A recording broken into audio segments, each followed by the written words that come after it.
Hello bro. Uy, Galo, ano balita? Nakita mo ba yung post ko kahapon sa Facebook tsaka sa Ay, Instagram? kahapon?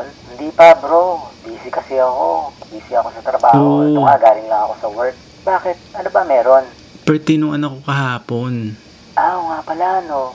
Wala ka man lang reaction doon? Uy, bro, pasensya na. Alam mo naman, may kanya-kanya tayong buhay-buhay din. Siyempre, kailangan ko magtrabaho. Busy lang talaga ako. Pero sige, check ko right now, ha? Okay, sige Okay. bro, salamat. A few moments later. Hello? Hello bro. Yes, Galo. Yung kaibigan nating si Jay, yung tropa natin, 3 days ago nag-post siya, birthday din ng anak niya.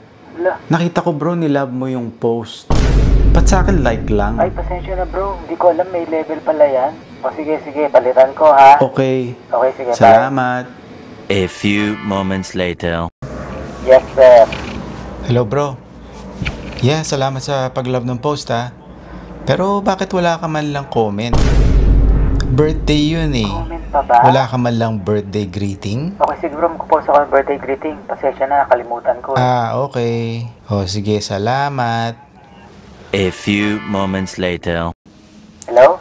Hello bro. Oh, ano na naman? Yeah, nakita ko yung greetings mo. Salamat. Hindi mo man lang ba siya i-share? I mean, hindi ka ba proud sa anak ko? Proud naman, bro. Sa sarili kong page. Yeah, please, I-share? please. Ha? Sigurado ka? Okay, salamat. Sige, share ko na. A few moments later. Oh, hello? Hello bro. Hindi mo lang ba itatag yung mga friends mo, yung family mo? Tag mo naman bro. Ano pa naman yan? Konting request na lang nga ito eh. Naka. Hello? Hello? Tukmol.